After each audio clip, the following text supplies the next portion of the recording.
I'm not technically a certified grief counselor. I don't, I mean, even though got my minor in counseling in college, and then got my emphasis in counseling when I got my master's degree. I just never, I don't have my name on a shingle outside an office, and no one comes and lays on my couch and talks about their childhood or anything like that. But I started mourning into dancing. It's Mourn, so sorrow into dancing. That's from a Bible verse in Psalm chapter 30. You've turned from me my mourning into dancing.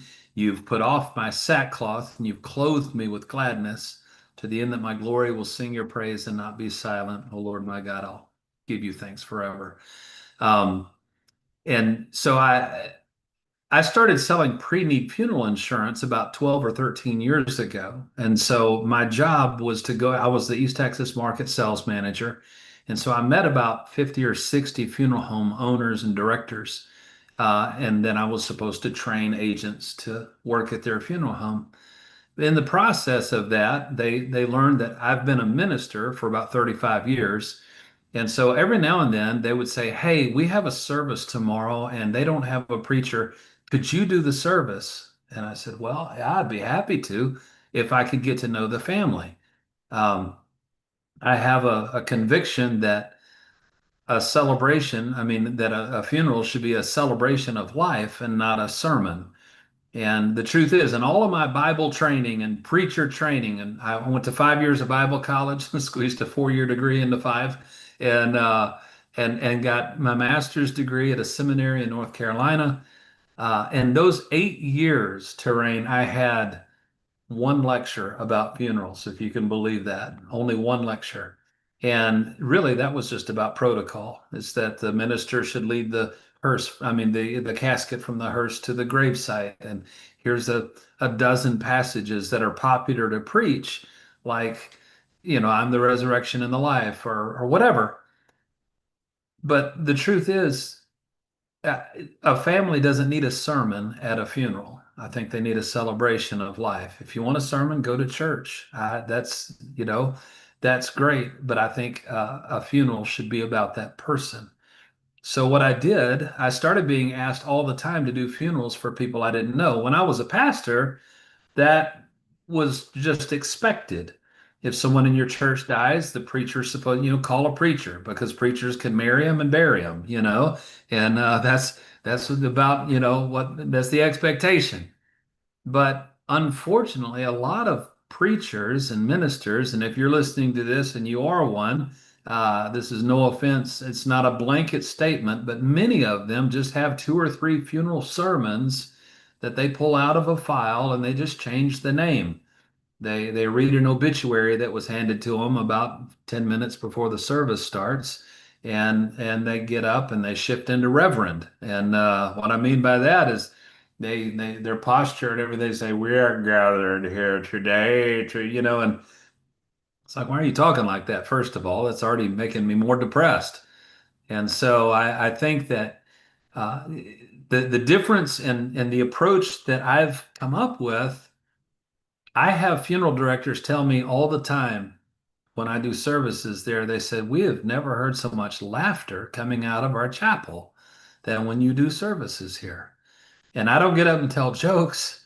As it turns out, the answers to these five questions that I'll get into in just a moment, uh, really, well, it makes the service very interactive for one thing.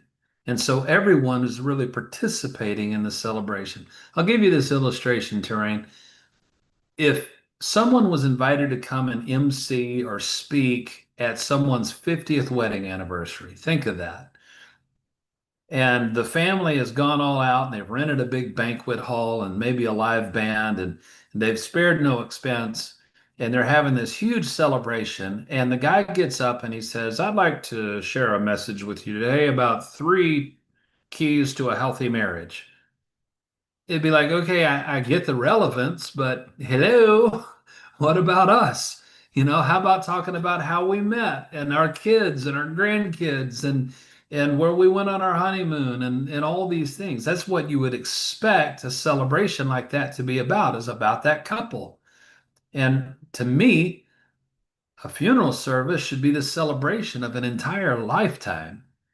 And I'll give you an illustration that I often use when I'm introducing myself, because I've got to introduce, I've got to, you know, address the elephant in the room when I get up to speak at a service that I've been asked to do, because all the friends and family, they don't recognize me, and they're like, "Who's the bald guy? And what's he doing here? And what's he going to say?" And so I tell them, "Look, uh, I've spent a lot of time. I usually put about 20 hours into a funeral, talking to the family, interviewing family members, writing out a manuscript, and all of that. But I tell them we're not here because this person has died. We're here because they lived. And when I help people prearrange their service, guys are the worst about it, Terrain. I've got to tell you. I mean, guys are the worst about saying, "I don't want you to make a fuss. Just throw me in a box and bury me in the backyard," or whatever. And they have that kind of an attitude. And it's like, well, first of all, that's not legal. Uh, and no, we're gonna make a fuss. And I use this illustration. If you love the Olympics, I do. I love the Olympics. And I mean, it comes around every 4 years, and it's a cast of world-class athletes competing on a world stage in front of millions and millions of people, if not billions. And you never see an Olympic athlete win gold for his country to just say, I don't want to make a fuss. Just put that medal in a box and mail it to me. Here's my address. Nobody does that. They put that athlete on the highest of three platforms and put that medal around his neck, and they raise the banner of his country, and they play the anthem. And when they zoom in on his face, what do you almost always see? You see tears. But he's not sad. He's not sad because his race is over. He's looking at everybody who helped get him there, saying, "Look what you did. Look what you've accomplished." And so I'll gesture toward the casket or the urn and say, "Today, this is his platform or her platform, and you are the banner. You are the anthem. So let's celebrate." So after doing this particular method for just a few months, um, with these 5 questions, I have a talk called Five Questions That'll Change Your Life. And I'm not going to give that entire talk, but we'll get into the questions a little bit. I discovered two or three other applications to these questions. It's so significant that I thought, I need to write this stuff down. And so about 5 years ago, I wrote the book, Good Grief, Celebrate Your Life. And I have a website. It's simply called speakerjason.com. So that's easy. I love to speak. I absolutely love, and I'm about to roll out for the first time a certification course that I can do in just one day, a single day, to teach anybody to do funerals the way that I do. Because there's probably not a funeral that I do that I don't have at least 3 or 4 people come up to me and say, I've seen funerals for years and years, but I've never seen anything like this. The awkward ones, Terrain, is when they say, "Would you speak at my funeral?" And I'm like, "Well, when should I put you down? Are you okay?" So, but that is probably more than you asked for, but that's what I do. That's my passion. The only person in my life that I've lost that was really close to me was 26 years ago. It was my mama, my grandmother, my dad's mother. I also lost my other grandmother about 6 years ago, 6 or 7 years ago, and that was hard as well. But I haven't lost like a spouse or a sibling or one of my children or anything at this point. But I talk to people on a nearly daily basis. And so many of them that have read my book have said this has helped in ways that other things haven't. So I'm blessed and I love talking about it. I'm happy you share that, Jason, because I've been to a few funerals over the last 3 or 4 years, Mm, mm. and probably one of them was, I would guess, a traditional funeral where there's more mourning than there is celebration. Hmm. The other ones were celebrations of life, and those to me were more memorable because they were celebrating the accomplishments and the impact of the person that is no longer here. So someone would go up and say that they positively influenced me in this way. I remember this memory. They were sharing these events, and I love that experience because instead of feeling sad, which is okay, that is an emotion to Absolutely. experience, right? Hmm. There was a time and place for that, just like how there's a time and place for the celebration piece. And when I saw that, I was like, this is amazing because I was walking into the building feeling sad, feeling, oh, you know what? It's unfortunate this person passed. When I entered and I heard the drums and I heard the band and I heard everything, Oh, I was like, wow, I left no longer feeling sad. that's right. So, touch upon that. What do you then think are some of the benefits to having an enthusiastic, energetic celebration of life? Well, it's exactly what you said. It's of the entire book that I wrote, the ninth chapter is the one I had the most fun writing, and I'll explain more about this in a moment. It's called Lessons from a Hobbit, a Grief Dog, and a Box of Matches. And I'll tell you about the matchboxes especially. But one of the things that's significant about a true celebration of life is just what you said. It does stick with you. You remember it like, gosh, you remember that party we went to? And, when everyone was having a great time and everything. And the other element of that is I tell people all the time at the beginning of a service is it's okay to laugh today. We're going to laugh today, but it's okay to cry today too. And laughter through tears is a very healing emotion. And so it's important to do both. But I tell people, the shortest verse in the Bible is John 11:35. Jesus wept. And if Jesus can weep, and where was he weeping?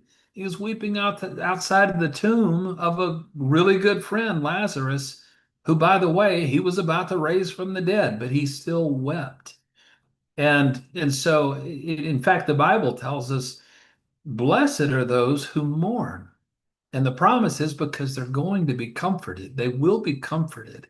But it's such a misnomer because the word blessed in the Greek, makarios, means exceedingly happy. And so put that together. Exceedingly happy are those who mourn.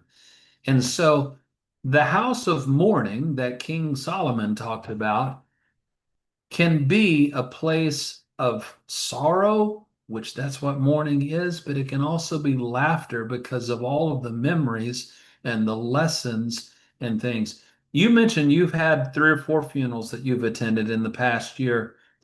Who were you the closest to, if you don't mind me? If you don't mind us getting personal here. That's perfectly fine. So, I lost my aunt, a good friend, and my grandmother who raised me. My grandmother and my friend, due to distance and COVID, I had to watch through Zoom, Wow. which we'll get into that as well. But my Yeah. aunt, I was able to see in person because that was about 2023. That was fantastic. But to answer your question, my grandmother was the closest one because of that early childhood connection to her. I wonder if we could segue into the 5 questions, if you would be vulnerable enough to let me ask the questions about your grandmother. Okay. And so I first designed these to help me to write a eulogy for someone I didn't know. Obviously, I've never met your grandmother, and this side of heaven, I never will, but I'll look forward to it. And she's probably already met my mama. And so the very first question, first of all, what was her first name? Her first name was Iris. Iris, but you didn't call her Iris. What did you call her? What did you call Iris? Oh, I would call her Ma or Mom or Okay. grandmother. Yeah. Okay. And so most recent or the most of the time it was Ma?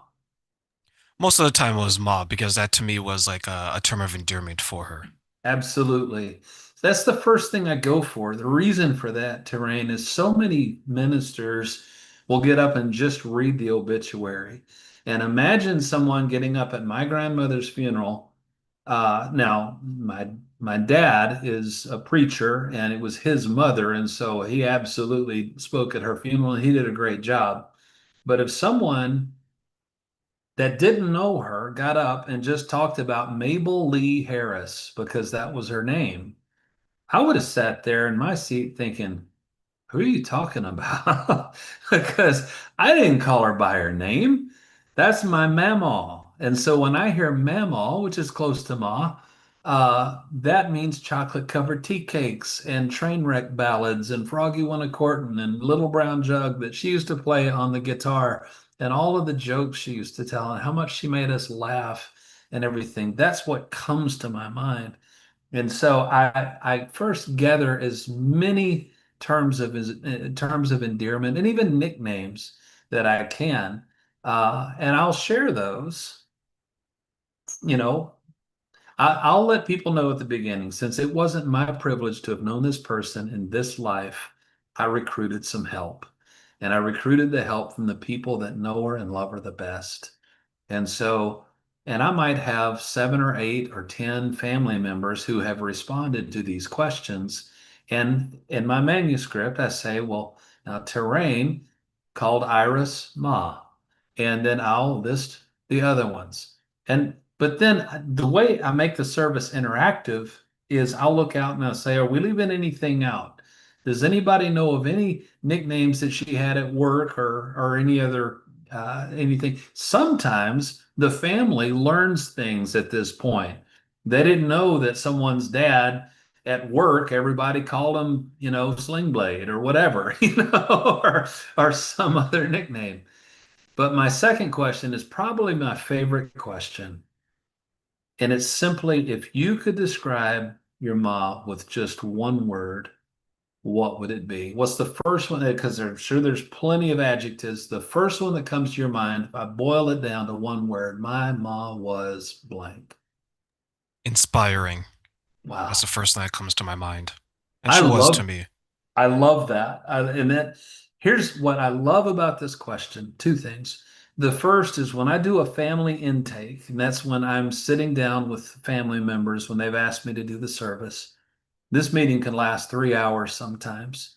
But after I introduce myself and share my personal condolences, I pass out just a little half sheet of paper and it has these 5 questions on it. I also harvest information from them. I want to know when their birthday is and their phone number, their contact information. The reason is because this family is about to go through an entire year of firsts. There are some families that I've served this year that are they just came through their first Thanksgiving without their loved one. The first Christmas is coming up without their loved one. Usually the day before one of these major holidays, I'll spend 2 or 3 hours on my phone just sending text messages to these family members saying, I know tomorrow's going to be hard. I'm still here. I'm praying for you. I'm thinking about you. And and you'll have to bear with me. I'll get emotional sometimes when I'm talking because I'm very passionate about this. But when there say there's 10 family members in the room, and I say, here, write down your answers to these questions, take about 15 minutes, and then we're going to talk about them. But I want to give you a chance to just kind of write down your thoughts right now. And when we get to this point, the second question, when I say, if you could describe your loved one with just one word, what would it be? And they all share their answers. If there's 10 family members in the room, Terrain, there's almost always 10 different answers. And it's amazing that it works out like that. Now, someone may be especially hilarious, some kind of their own personal stand-up comedian, tell dad jokes all the time. And so 3 or 4 of them might say funny, hilarious, witty, whatever. But the adjectives always seem to be unique. But what's even better, the second reason I love this question so much is at the service, after I've shared the intimate answers from the family, I look out at the crowd. There could be 100 people there, 200, whatever, and say, what are we leaving out? And what would you say if you could describe Iris with one word? What would it be? Iris was blank. And then it's like popcorn all over the chapel. Because I'm not asking for a speech here, I'm asking for one word. And most people are comfortable enough just blurting out one word without feeling like I've got to walk up to the podium and take the mic and give a eulogy. And that would terrify people. But they're okay because maybe somebody won't even hear who said it, or see who said it. But I said she was amazing, she was wonderful, she was graceful, she was giving, she was generous, she was whatever. And all this is raining down on the family, and it's just beautiful. And I love that. Um, the third question is this isn't too uncommon. Sometimes you'll see funeral homes that have like little memory trees and things so you can write a little favorite memory. But that's the third question is what's one of your favorite memories? And before you answer, it can be just a general memory, like I sure loved cooking with Ma or whatever. Or it could be I'll never forget the time that this happened. Does one come to your mind? One of my favorite memories of my grandmother was April 4th is my birthday, and that is tax year in Canada. Okay. So she used to live here in Canada, and then before she passed, she moved to Jamaica, so she never sees snow again. One of my favorite memories is that every year around my birthday, she would come down to Canada to one, file her taxes and to see me. So I was able to always celebrate my birthday or my birthday month with my grandmother. So that stands out to me. Wow. Wow. And what year did she pass? October, oh, year 2024, last year. Just last year. Oh my goodness. So just you just came through your first anniversary of her passing. So October of 2024. And I can't even imagine because I know that I mean my mama died 26 years ago, going on 27. This in fact mine passed in April. And uh and I still get choked up when I talk about her. I miss her. And that's I'm going to say a couple of things about grief in just a moment, but that's a great and it's fun. This is where a lot of the laughter comes, by the way, because most people's favorite memories, is usually when something outrageous happens or funny happens. But the sentimental things are mixed in at the same time. And by the way, one thing I was going to say about the second question is you literally feel especially if you're an empath, you feel the room relax.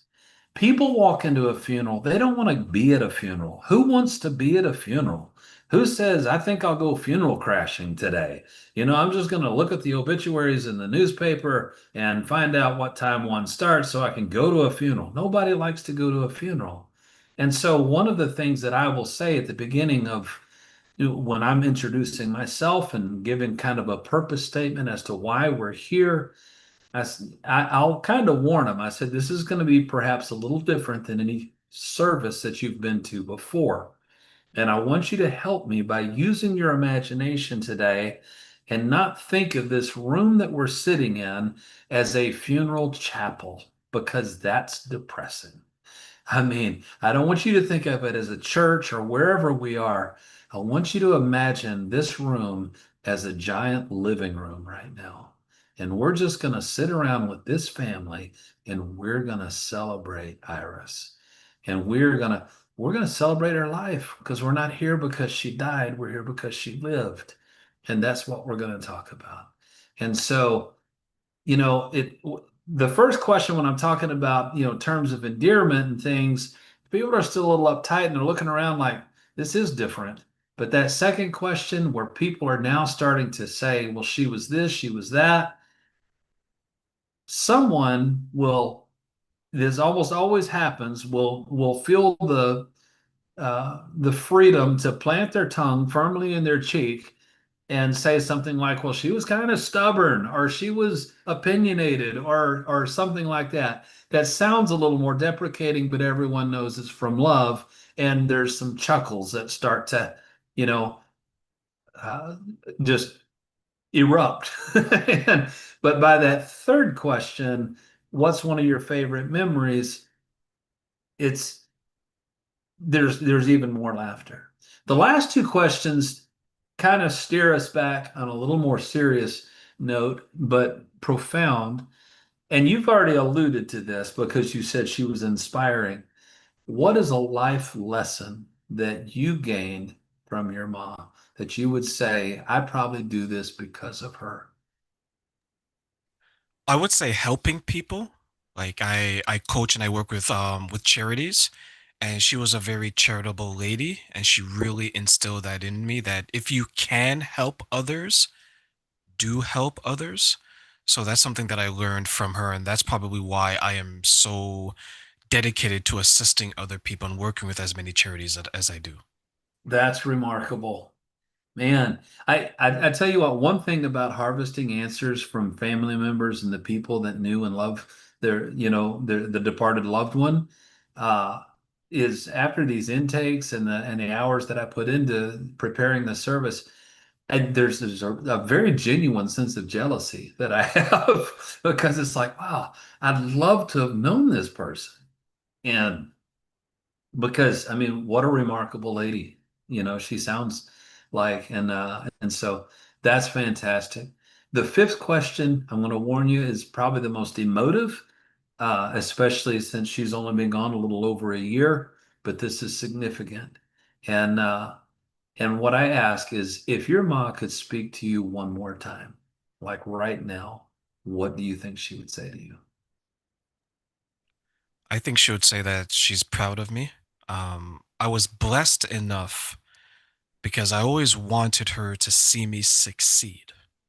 Hmm. And I was happy that she was able to do so, even though she hasn't been able to see me succeed with this over the last year. She saw the hard work leading to the foundation. So I believe that if she were to come down and say, I'm proud of you because I've Oh, seen all the hard work and I've seen what you've accomplished, I think that's what she'll say to me. that's fantastic. And I think you're absolutely right. That's uh I'm kind of at the threshold of wanting to launch more of a speaking career. My goal for 2026 is to get on 26 stages. That's one every other week. And I don't know if I can do that or not, but that's my goal. And that's why I'm so glad because this is a virtual stage, but I'm wanting to spread this methodology all over the nation and even Canada and eventually all over the world. I'm working on a second book right now. I'm probably several weeks away from finishing it. But that one is called Can You Believe What Happened? The subtitle is Finding Peace and the Sovereignty of God in All Things. And I won't get into that right now because I talk way too long about that. But so those questions takes me out of the spotlight completely. And that's my goal. I want the spotlight on the person that we're celebrating. I would want your ma to, if I was doing Iris's service, I would want everyone talking about her.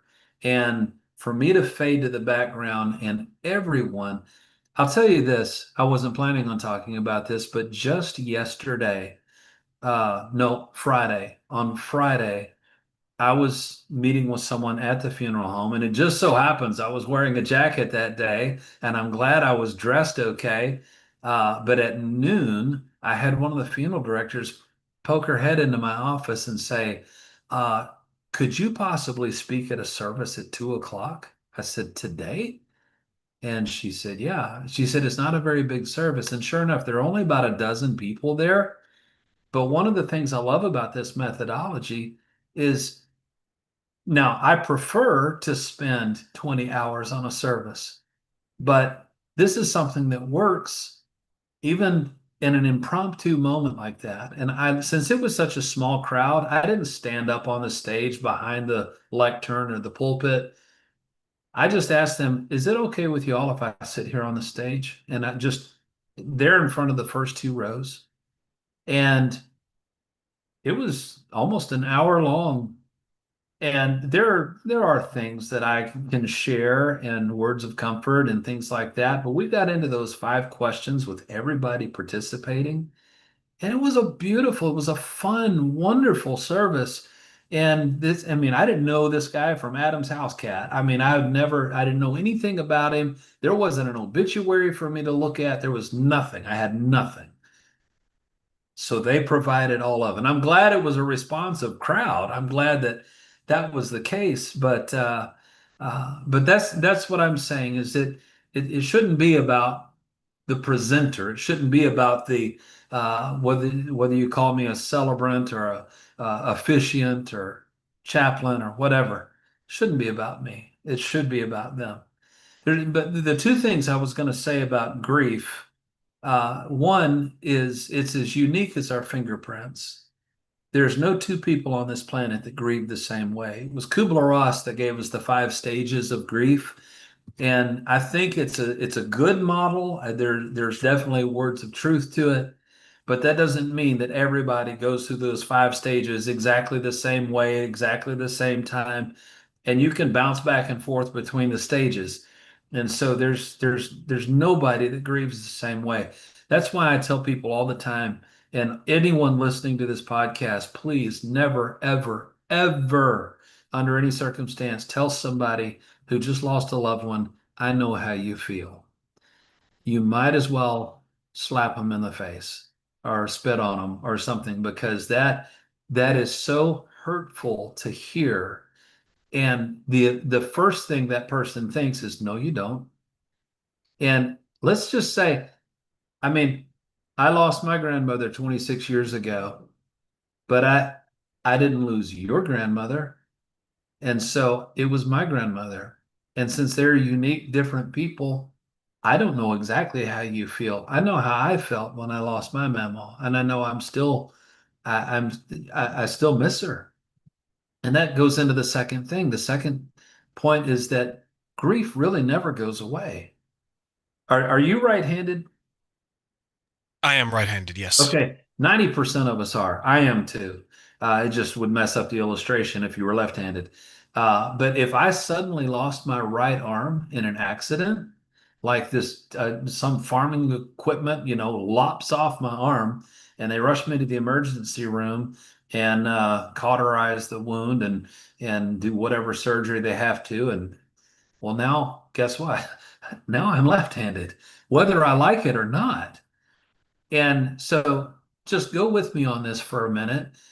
If I lost it in a tragic accident suddenly, and it wasn't an intentional amputation, even if it was, I'm probably going to be in a lot of pain. I'm going to be sore, could possibly be in shock immediately after it happens.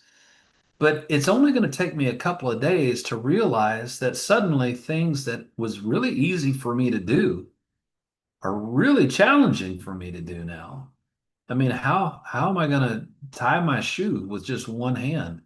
How am I going to write any note that anybody can even read? How am I going to brush my teeth with my non-dominant hand?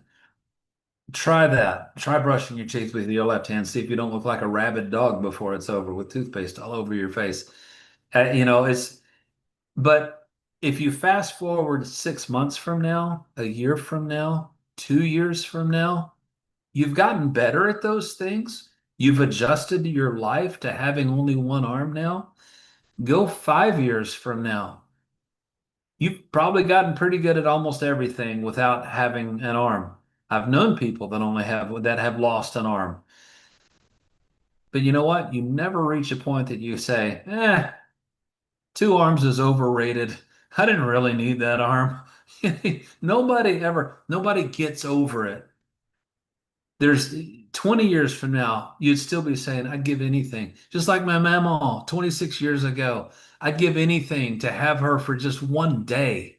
I mean, if we could finish the card game that we were playing when she got sick, that'd be awesome because I was winning. I mean, you know, and I love spending time with her. And there's nothing I wouldn't do to see her. I know I'll see her again. I'm excited about that. But grief really never goes away. And so let me tell you about the matchboxes because had I done uh, your mom's service, I've been doing this for about 8 years now, and it's unique to me. It's something that I've never seen before, but I can get a 10 pack of kitchen matchboxes at Walmart for 97 cents. And I'll grab, you know, 8 to 10 of those. So I'll have about 100 matchboxes. And I make a label that fits on one side. This is Frank. I did his service. He passed in July of this year. And as you can see, he's a young man. He was killed tragically. And on the backside, he sold Kirby vacuum cleaners, and he loved to snowboard and golf, and he loved uh, I think there's an inner tube, and family was very important to him. But also, they called him the boss. And so if you see it on there, that was his nickname. And it has his date of birth and when he passed. And the reason I make these, I get up at the very end of the service and I'll say this. On behalf of this family, I want to thank everyone for coming today. But I'm going to tell you something you may or may not realize. They really don't know you're here. And I say that in front of the family and everyone, because especially in the case of Frank, I mean, you know, when someone is young and it was an unexpected death, that family is still in shock. It's like, are we really at a funeral service right now? Are we sitting in a funeral chapel right now? Is that really my son up there in that box? And all of that is all they can think. And I tell everyone who gathered, I said, there's a reason the funeral home gives them a book with your signatures in it. You signed a book on your way into the chapel. And if they ever go back and look at that, I promise you, as they read down the list of names, they'll say, oh my gosh, they were here? They were here? I remember seeing them there. I haven't seen them in 3 years. They came to the funeral. How nice of them. And I said, truth is, you probably hugged their neck and talked to them for 5 minutes. I said, but nothing is getting in right now. No, in about 2 weeks, this Novocaine is going to kind of wear off. And the first real tsunami of grief is going to knock them off their feet. And they're going to look up, and you've all gone back to your lives. You've all gone back to work, and nobody expects you to move in with them. I mean, we expect you to keep on with your life, but all the casseroles are going to stop coming, and all of the well wishers and everything about the time that the Novocaine wears off, and the family's going to feel abandoned. So I need you to take one of these matchboxes home with you, put it in your kitchen junk drawer, because I know you got one. Some of you have two or three. Everybody knows what a junk drawer is, right? And so, and so throughout the year at random times, if you need to light birthday candles, dinner candles, a fire in the fireplace, a barbecue, or if you're just going for that ink pen or a roll of tape or a pair of scissors, and you roll that drawer out and you see Frank looking up at you, you don't need these to remember him. If I made these for you, you wouldn't need these to remember Iris. Everybody's going to remember her. But reach out to Terrain. Reach out to another family member. And all I want you to say, in fact, I warned them. I said, if you're planning on saying something stupid, you don't get a matchbox. And so I said, stupid things start with at least. Don't say at least she's not suffering anymore. At least she lived a good long life, or at least she's in a better place. Those don't land well. I said, do what we did today. Say, you know what? After I left the service, the celebration of your mom's life, I thought of a word, and if I could describe her with one word, it would be she was beautiful, or whatever. Or say, hey, I said, just say, remember those matchboxes that weird bald guy gave us at your grandmother's funeral? I don't even remember his name. I just thought he'd never shut up. Uh, we just used those matches today, and I just want you to know I really miss her, and I bet you do too. And I'm thinking about you. You're not alone, and I'm praying for you. I want you to know, Terrain, I don't get tired of getting text messages from family members 3, 4 months after a funeral service. And they'll text me with a picture of the matchbox that someone sent them. Say, hey, we used our matches today, and we're still thinking about you. We're praying for you. Because I really feel like we have the grief support system kind of flipped on its head. Everybody shows up at the funeral, to say, I'm so sorry for your loss and let me know if I can do anything. And I tell people all the time, please don't say that. Just do it. Just show up and say, hey, where's your lawnmower? I'm going to cut your grass. I know you can probably barely get out of bed right now. You know, uh, here, I brought you this lasagna because you probably don't feel like cooking right now. Just keep the pan. It's fine. Or whatever. So just do things. Just show up, but stay on the journey with them. And that's one of the things that my logo says on Morning into Dancing is you're not alone. Stay on the journey. So that's what I think is very, very important to do And that. one thing I'll share, Jason, on top of that is I'm a big proponent of creating something that's going to immortalize the person that you lost, right? Because the person that you were 1 minute before you got the news is totally different person than it is 1 minute after you got the So news, true. That is right? so true. Yes. And not only did you lose that person, but for many people, it's a loss of identity, right? Like in our cases, some people may look at it and say, "Well, you're no longer a grandson." Well, we always will be, but we Ab- understand that because that person is gone, we don't have the grandparent figure. If it's a husband and wife, oh, I'm not a wife, I'm a widower. I'm not a husband, same thing, right? Or if you lost a child, oh, am I not a parent anymore? And these thoughts can then shape our activities during the day because it used to be a full house. You used to get that text message, you used to get that phone call. And all of a sudden, you don't get it anymore. You see Absolutely. people less. How can people handle that type of change in their life when the person is gone and now they're embracing a new identity, a new them? That's such a great question. Uh, One of the things that I recommend, there's an organization called Grief Share. And I don't know if you could put this in the notes, but griefshare.org. And I don't get any kind of commission from it or for promoting it. But I promote it even in my book. And what it is, it's a 13-week program that you're showing up. It's not like Alcoholics Anonymous. It's a support group, I guess, if you will, but you show up and you sign an NDA. What is said in Grief Share stays in Grief Share, so it's a very safe place. And and I promise you, if you ever attend Grief Share for the first time, you'll probably sit in the parking lot for about 15 minutes saying, I don't know if I want to go in there. And because it's a very intimate part of your heart. But you watch about a 45-minute DVD together, and then two or three people in red shirts that are facilitators, they're not counselors, they kick out about two or three questions about what you just watched, and everybody shares. You're not required to share, nobody makes you talk, but that's where the magic happens. In fact, the very first session is called Is This Normal? Because people think they're going crazy.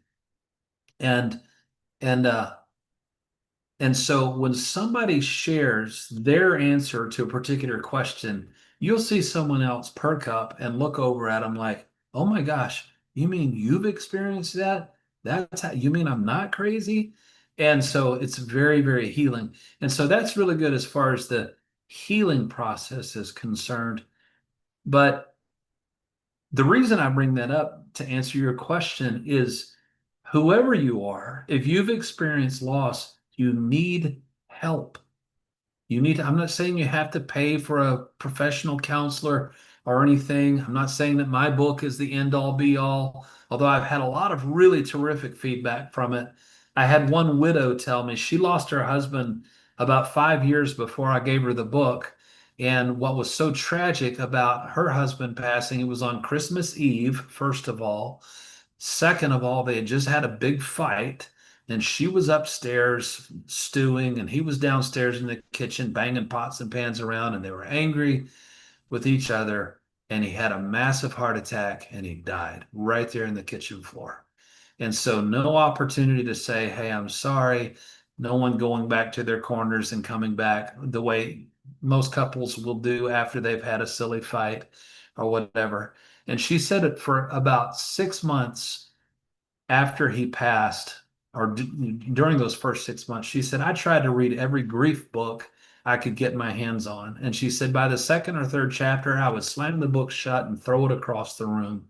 I was so angry because it was just so textbook. It was psychology and you need to do this and you need to do that.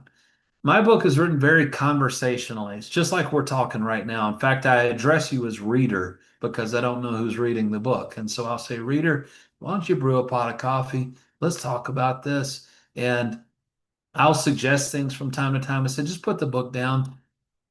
I'll be here when you get back. Go and do this. Let me know how it goes. And so I have people all the time say, gosh, it felt like you were just talking to me. And that's the way it's designed. But this particular woman, she sent me a text message, a selfie of herself at 3 o'clock in the morning.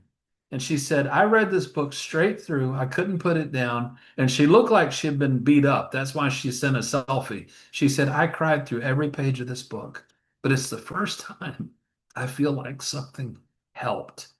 But the reason, and I'm not saying that, that my book is the answer or grief share, but the reason you need help, one of the worst things that you could ever say to someone is, don't worry, Terrain, time heals all wounds. Time will heal. The reason, because no, it doesn't. I mean, not by itself. You need help. It would be as though, imagine us walking along the top of a stadium, uh, just the top whatever level of a stadium, and I trip over my big feet, and which isn't uncommon for me, and I tumble down the concrete steps about 40 or 50 feet. If you stop laughing long enough to come down and check on me and say, hey, dude, that was quite a fall. Are you okay? And you look down at my leg and there's a bone sticking out of my leg and I have a compound fracture and I'm just writhing in pain. Imagine if you stepped down or leaned over and put your hand on my shoulder and said, don't worry, Jason, time will heal. I would say, well, Terrain, that's cool and kind of cute, but thanks. But do you mind calling 911? You mind getting an ambulance for me? Could you take me to the emergency room? Because there's stuff that needs to happen before I'm going to heal. The bone needs to be set. I probably need surgery for a compound fracture. And then I'm going to have to wear a cast for about 6 weeks, maybe 8 weeks. And then when the cast comes off, we've discovered that the muscles in my leg have atrophied. And now I need physical therapy. And with all of those things, with time, I'll have healing. But if you just prop me up in the stadium and say, let's just let some time go by, I'll lose the leg. Or I might even bleed out. Who knows? So, why do we think that someone can lose a spouse or their grandmother or someone that they loved so much and say, let's just let some time go by? And so, the reason I do the matchboxes, first of all, is for someone from the outside to give a constant reminder. And of course, the family always gets them too. And so they're reminded to keep up with each other because sometimes we forget that our family members are also mourning the loss and they're also feeling the grief and all of that. And you also need a lot of grace when you're dealing with people who are grieving because the anger phase of or the stage of grief is very real. And a lot of people have no idea, they're not even expecting it. And so someone can come in from school and say, hey, mom, what's for dinner? And they get their head bit off at the navel because, it's like, hey, just ask what's for dinner. What's your problem? Because she just lost her spouse or she just lost, a loved one. And they're seething inside, whether they're angry with God, how could you take my spouse? Or if they're angry with their spouse, how could you leave me? You were the breadwinner, and now I'm suffering and all this and they're angry. And so we need help. We need help. But it's also significant to, I mean, I've seen people plant memory trees, and there's something significant about visiting someone's grave. There's a broad spectrum of how people feel about that. But it's important. But I want to share something with you that I'm hesitant to say on the podcast because this is only something I've been asking for about the last 2 years. When I make follow-up visits, aftercare visits with the family, sometimes even a month or two after the service, and I'll come in, and by the way, please avoid asking a grieving person, "How are you doing?" When you call them. That's natural for us to say. It sounds compassionate. They're sick of that question. Uh, I mean, at least maybe modify to say, where do you find yourself in your grief right now? Because that at least assumes, I know you're grieving. I know it hurts. I know this isn't going away anytime soon. But where do you find yourself in it? But one thing that I've started asking people, Terrain, I said, this is going to sound strange, but have you heard from them? And I'm not talking about Ouija boards or seances or communicating with the dead, but have you heard from them? And I mean, whether it's a symbol or a sign or anything like that. And here's one of the reasons I ask. When my mama passed away 26 years ago, I was the pastor of a little church, little tiny church up in Oklahoma. Now, bear in mind, this was 1999. Okay, Y2K hadn't even hit yet. I still had a corded phone next to the bed, if you remember the ones with the cords on them. And one Saturday morning, the phone rang and it woke me up. I was in a dead sleep, and I'm like, hello? And it's just as plain as you and I are talking on this podcast right now. I heard my mama's voice on the phone, and it freaked me out because she was with Jesus, right? She had been gone for 3 months. And I said, Mama, I hear this, hey, honey. I said, Mama, she's a Tennessee girl. Is that you? And she laughed and she said, of course it's me. I said, what do you ask your dead grandmother? I said, what are you doing? And she said, I was just calling to wish you a happy birthday. I said, Mama, it's not my birthday. My birthday's in February. This is June. And now I'm arguing with my dead grandmother. And then the next thing I know, and she started to say, I know, I was just calling to let you know I'm okay, or something like that. But all of a sudden, the receiver was back on the cradle of the phone. I don't remember hanging it up. So was that a dream? I'm sure it was a dream. I don't really think Mama called me from heaven, but it was so tangible. And frankly, it kind of hurts my feelings that it only happened once.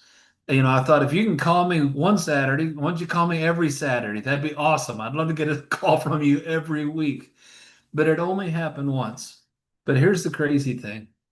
The next time I was back in Texas visiting my father, it was his mother. And by the way, I mentioned my father's a Baptist preacher and he has been for 65 years now. He's 82 years old and he's still preaching. Started when he was 17 years old. And so I very pensively shared the story. And I said, so Mama called me and I told him the story. And then I asked him, Dad, am I crazy? Am I losing my mind? I mean, Dad, it was so real. I heard her voice. And he said, no, I don't think you're crazy. And he had this strange look on his face. He said, I wasn't going to tell you about this, but since you told me that story, I'll tell you mine. I said, did she call you too? And he said, no, she didn't call me. He said, she actually came and saw me. I said, come on, Dad, you a Baptist preacher. Do we actually believe that? He said, all I can tell you is what happened. I said, well, what happened? He said, I was taking a nap on the living room couch. And my dad never took naps. He was about my age 26 years ago. And he said, I heard footsteps in the room. Someone was walking in.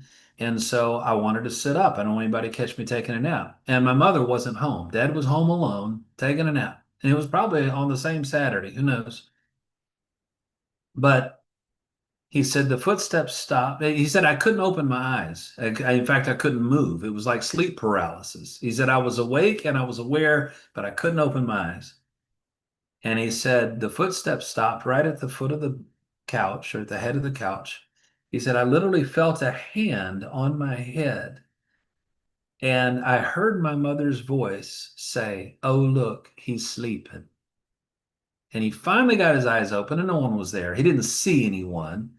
and or anything like that.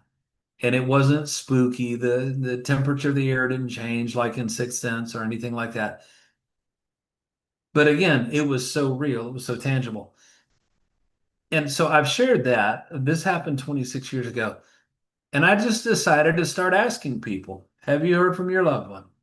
And I would venture to say that probably 90% of the people I've asked, I haven't kept an actual log with statistics, but I'd say it's pushing 90%. In fact, sometimes they'll cut their eyes at me and say, how did you know that? And I say, I don't know anything. I'm just asking. And I've heard some of the most amazing stories, whether it's electricity, electrical things, or maybe a coin or a butterfly or a cardinal or a dragonfly or whatever, but just really sensing the presence of their loved one. And I don't think that's something to be feared. I mean, some people have just very, very vivid dreams. Um, have you heard from Ma? I believe so. I would have to, I'm not sure because sometimes for me, I do a lot of thinking, and sometimes when I'm alone, I turn off the TV, there's no cell phones on silent, and I'll hear things which are very, now that you mention it, would come from her, Uh-huh. but then a little bit of background. So I grew up in the church, I gave Bible talks, Bible readings, so I have that foundation. But then Hmm. I have the college university. So Hmm. part of me gets split. It's like, is it her Uh-huh. or is it my mind, right? So that's Sure. where the debate is. And I think maybe you probably witnessed that with a couple of people as well. They try to rationalize it logically versus religiously or Absolutely. both. So I'd say Absolutely. yes. I believe I have. I believe I have. Well, and here's one of the things, and I wasn't planning on sharing this. This January the 1st will be the seventh year. It'll mark 7 years that I started just a personal experiment. And even though I've read my Bible a lot, I went to Bible college and all the things, I just did some simple math and divided the number of chapters there are in the New Testament, Matthew to Revelation, and divided it by 30. And I thought, I wonder how long it would take to get through the Bible listening to it. I'm very ADD, so it's really good for me to listen to it instead of just sit there and read it. I have an audio Bible, the Listener's Bible, and I like the ESV, the English Standard Version. Do you know that I can listen to the entire New Testament in a single month at about 30 minutes a day? And that's a sitcom. I mean, if I can watch Andy Griffith or Friends or something like that, I can listen to my Bible that long. And so I just started doing that. And the next year I started adding the books of Psalms and Proverbs. And now I even added enough Old Testament to get me through the Old Testament and everything once a year. But I've said that to say I've listened to the New Testament 84 times in a row now. The end of this month will be 84 times. And I don't say that to brag. I say that to say it's been transformative for me. And if you try watching a movie 84 times, you'll get to know that movie really well. But on the 70th time through, even you'll say, "Gosh, has that always been there? I've never seen that before. I've never noticed that before. I can't believe I've never seen that. I've seen this movie 1,000 times." And and the Bible or any book is just like that. It's like, wow, I've never noticed that before. And so one of the things that I've noticed when I was a little boy, and probably the same with you, Turing, if somebody said, "Hey, where's heaven?" What do we always do? Well, it's up there. Someone is looking down on me. Well, what if I'm in China right now, pointing up? I'm pointing in the opposite direction than you are here on this side of the planet. So, up from where? And I believe that what the Bible teaches is that heaven is right here. We just can't see it. I mean, I think our loved ones are a lot closer than we think. It's, we just can't see it. When you think about it, the Apostle Paul himself said to, when I'm absent from the body, I'm present with the Lord. It doesn't say after I fly across a galaxy or after I, spend time rising for whatever. He said, as soon as I'm out of the body, I'm in the presence of the Lord. When Stephen, the first Christian martyr, was being stoned to death in Acts chapter 7, before he died and he's being pelted with rocks, It says the heavens opened. That's what it says. It just says they opened. And he says, well, there's Jesus. I see Jesus. He's standing by the right hand of the throne of God. And he saw that. And the author of Hebrews in chapter 12, after chapter 11, talks about 40 or so saints that have gone before us, that by faith, Abraham did this, and Sarah, and Noah, and all these people who have long since died. He begins chapter 12 by saying, therefore, since we're surrounded by this great cloud of witnesses, let's run our race. He says we're surrounded by him. So I believe that means we're surrounded by him. And I think that's why Mama called me on the phone and saw my dad in the living room, and why you hear her voice sometimes, or at least an idea. And some of the stories, like I said, whether it's, manifest through some sign or something like that. I spoke at the funeral of this beautiful matriarch. She was 88 years old. Nobody, I mean, she was still dancing and traveling, and was just a spitfire, spunky old lady. But she had plenty of energy, and she was Scottish, and I loved that. But she got sick one Sunday morning, and she was gone Sunday night. No one was expecting it. But one of the things when I was talking with that family is that they said she saved every dime. Dimes represented Nanny, is what they called her. And so the day before her funeral, and of course I shared some of this with the family, the granddaughter, one of the granddaughters, sent me a text message. She says, "You're not going to believe this," which I immediately shot back, "Try me." And so she said, "I got home today," and she said, "I've been trying to keep my emotions in check." She said, "But when I walked through the door," she said, our house is 17 years old, and we were thinking about changing the carpet anyway, but my dog had gotten sick all over the stairs, and it was vile and disgusting." And she said, "I lost it." She said, "That was my tipping point." She said, "I just got enraged, and I said, screw it, I'm not cleaning this up." And she went and got a utility knife and just started cutting up the carpet on the stairs, and was just going to roll it up and put it out by the street. Well, under this 17-year-old carpet pad that she cut up with the utility knife was a dime, and it was laying there. And now that doesn't mean that her grandmother put it there, but it's stories like that that that that does offer that peace and comfort. And wow, it's almost like you're here. And there's a variety of such stories, but I'd say if there's one thing I would sum all this up with, is what people need more than anything when you're dealing with someone who's lost a loved one. They don't need your advice. Don't tell them, well, you need to do this, and I think you should do this, and you should, haven't you gotten over that yet? And I mean, those are hurtful things. What grieving people need more than anything is just validation. They need to be heard. They don't need you to offer your advice. They need you to just climb down in that bucket with them and say, "Gosh, I know it hurts." And when I talked about that ninth chapter being lessons from a hobbit, a grief dog, and a box of matches, I don't know if you're a Lord of the Rings fan. Are you? I am. I have the trilogy and The Hobbit Oh, my as soul. well. Okay. So you'll resonate with this. In the first movie, there at the end, when Frodo decides he's going to go off and leave Sam, and he says there's no sense in involving him in this awful journey. And he's sitting there on the shore, standing there on the shore, and in his thoughts, Gandalf speaks to him when he says, "I wish the ring had never come to me." You know, it's like, I wish I didn't have to bear this burden.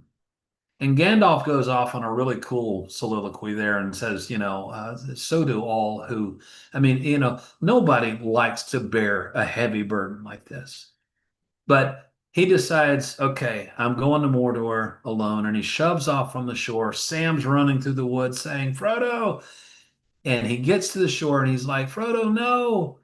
And first, he doesn't even look back. He just says under his breath, "No, Sam, go back, Sam."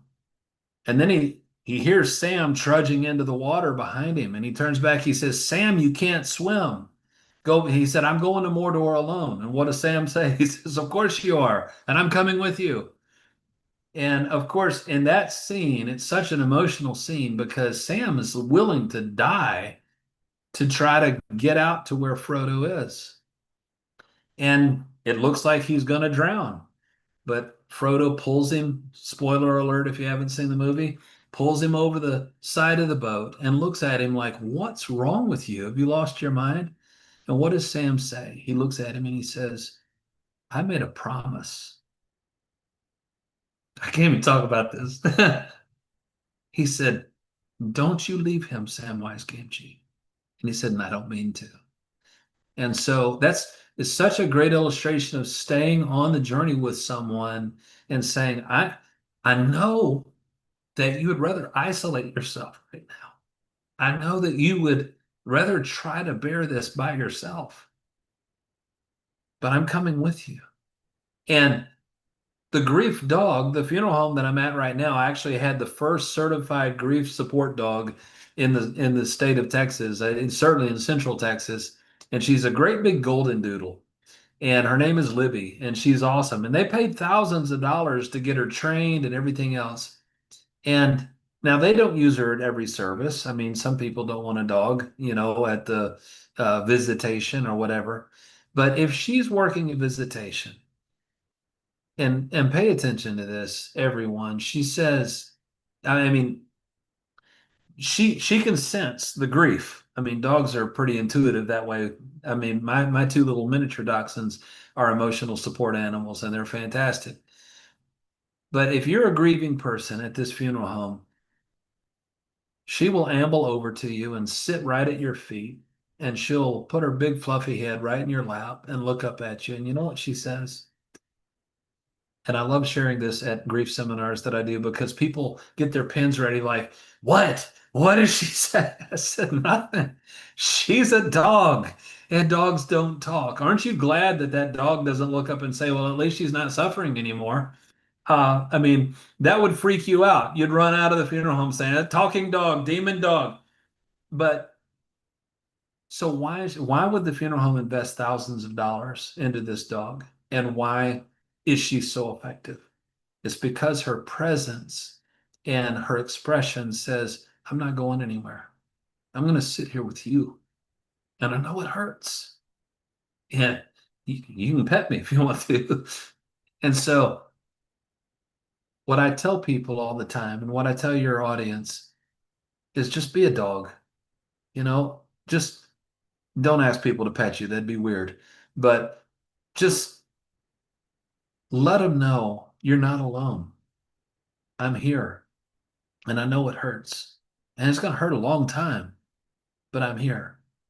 And check in with folks. That's why you do the Matchbox thing. Is you need reminders to just touch base with people and let them know that you're still there. One of the most influential books, I listen to audiobooks all the time, and there's one that I listened to this year. And again, no royalties here for me or anything else. It was by a guy named Michael Sorensen, and it's called "I Hear You." And it's the simple. It's called something like the simple strategy or the simple something to effective relationships or something like that.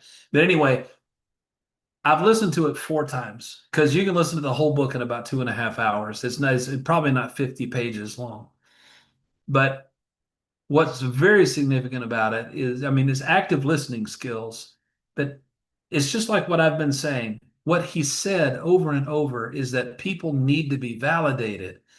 They're not asking for your advice. They're not saying, "What do you think I should do about this?" And so many times when we're hearing someone with a problem, we're thinking about the next thing we're going to say, and we're just halfway listening. That's very selfish. But when you validate people and say, "Gosh, that's got to be really hard. Gosh, how frustrating is that?" or whatever. I mean, it just means so much more. to people. I'm not talking about just learning psychological tricks or anything, but please keep that in mind. So many times we say things to really kind of make us feel better. But one of the reasons I say that the 5 questions, I'll tell you the reason I started the book in the first place is about 3 months after I started using these 5 questions, I was flying somewhere. And if you haven't figured this out by now, if you sit next to me on an airplane, we're going to be friends. And I don't know a stranger. And there was this lady, and we're still in the gate, and I'm asking her, "Hey, are you coming or going? Where are you from? And what do you do?" And all this. And she finally got a word in edgewise with me and said, "Well, Jason, what do you do?" I said, "Well, this is going to sound strange, but I speak at funerals, and I'm very passionate about it. But I'm even more passionate about grief support." And as soon as I said that, she said, "Oh my gosh, where were you 2 years ago when my mother died?" And I said, "Oh, wow, you lost your mother just 2 years ago?" I said, "What was her name?" And she told me, and what organically fell out of my mouth without even thinking about it, I said, "Do you mind if I ask you a few questions about your mom?"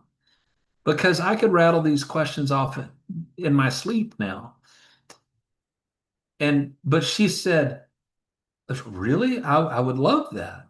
Because nobody lets you talk about the person that you lost because they're afraid that you might get sad, or what if you start crying? That might make me feel awkward. I might not feel comfortable with your grief. And so they'll change the subject. "Oh, your mother died. I'm sorry for your loss. How about them Cowboys?" Or whatever. Let's talk about something else. So when I said, "Can I ask you a few questions about your mom?" She said, "Oh my gosh, that'd be great." And so I asked her the 5 questions, just like we did with your mom.